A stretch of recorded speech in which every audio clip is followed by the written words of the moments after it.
Shimla agreement बहुत important agreement है India और पाकिस्तान के बीच में।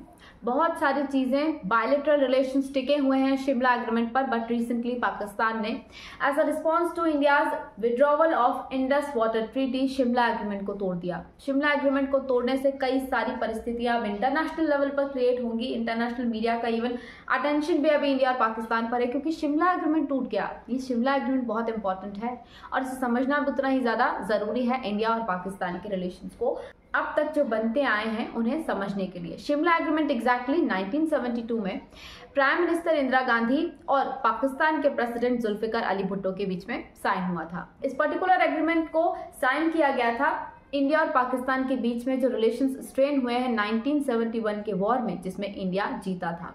उन रिलेशंस को दोबारा से अच्छा करने के लिए, बायलैटरलिज्म को और बायलैटरल टाइज को स्ट्रेंथन करने के लिए और स्पेशली कश्मीर इशू को सॉर्ट आउट करने के लिए ये पर्टिकुलर एग्रीमेंट हुआ था, जो कि हिमाचल प्रदेश में शिमला में हुआ था, इसलिए इसका नाम है शिमला एग्रीमेंट।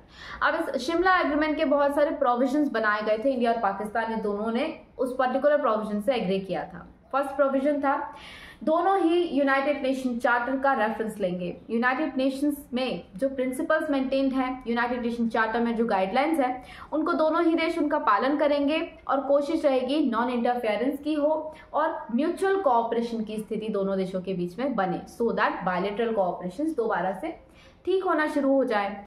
अब इसके अलावा दोनों ने कहा कि हमें सोवरेनिटी को रिस्पेक्ट करना होगा एक दूसरे की। शिमला एग्रीमेंट का ये हिस्सा था कि म्यूचुअल सोवरेनिटी को हमें रिस्पेक्ट करना है, एक दूसरे की बाउंड्रीज में हम एंटर नहीं करेंगे, हम पॉलिटिकल इंडिपेंडेंस मेंटेन करेंगे, नॉन इंटरफेरेंस की पॉलिसी को फॉलो करेंगे इंटरनल अफेयर्स में। हालांकि पाकिस्तान ने कभी इन चीज़ों को फॉलो नहीं किया। देन इसके बाद में जो सीज फायर लाइन है उसे रीड्रॉ किया गया था, क्योंकि 1971 में जो वॉर हुआ था इंडिया और पाकिस्तान के बीच में, इसमें सीज फायर तो टूटी थी।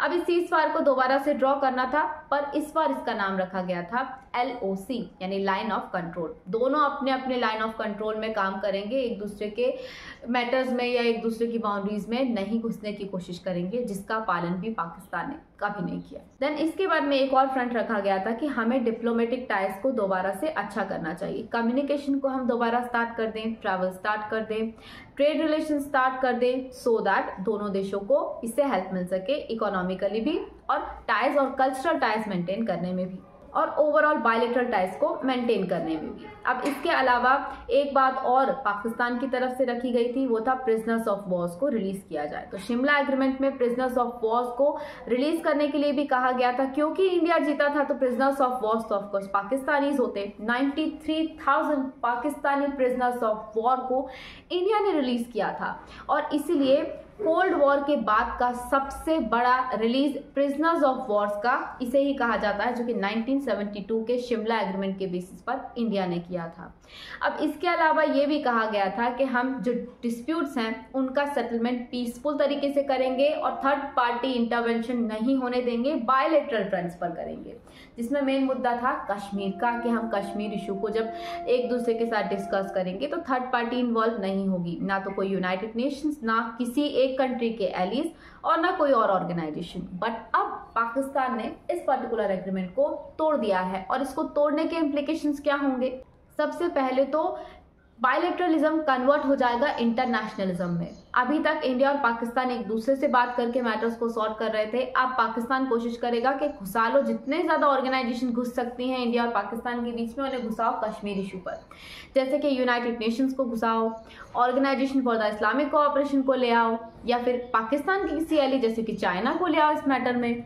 तो पाकिस्तान अब ऐसी कोशिशें करेगा। इसके अलावा प्रॉक्सी वॉर की कंडीशन क्रिएट होगी, जैसा कि पाकिस्तान इवन जब शिमला एग्रीमेंट था तब भी कर चुका है। 1984 में सियाचिन इनकर्जन पाकिस्तान ने किया था। इसके अलावा 1999 में भी कारगिल वॉर हुआ था इंडिया और पाकिस्तान के बीच में। तो पाकिस्तान प्रॉक्सी वॉर्स तो पहले भी कर चुका है, बट अब उसके पास में खुला ऑप्शन है कि शिमला एग्रीमेंट विड्रॉ कर दिया, अब तो प्रॉक्सी वॉर हम करेंगे। इसके अलावा इंटरनेशनल फोरम्स में मल्टीलैटरलिज्म को फॉलो करने में इन्फ्लुएंस होगा, कंडीशन बुरी क्रिएट होगी, क्योंकि इंडिया और पाकिस्तान कई सारे रीजनल फोरम्स में एक साथ आकर बैठते हैं और इसकी वजह से मल्टीलैटरल कोऑपरेशन जैसे कि SAARC फोरम हो गया, शंघाई कॉर्पोरेशन ऑर्गेनाइजेशन हो गया, इन्हें फॉलो करने में बड़ी दिक्कत होगी। तो इस तरह से इंडिया और पाकिस्तान का ये जो शिमला एग्रीमेंट टूटा है, इससे थोड़ा कुछ कंडीशन में हॉल्ट हो सकता है, कंडीशन डिसबैलेंस हो सकती है, बट ऑफ कोर्स सब कुछ इंडिया के फेवर में एट लास्ट हो जाएगा, जैसा कि हर बार होता रहा है।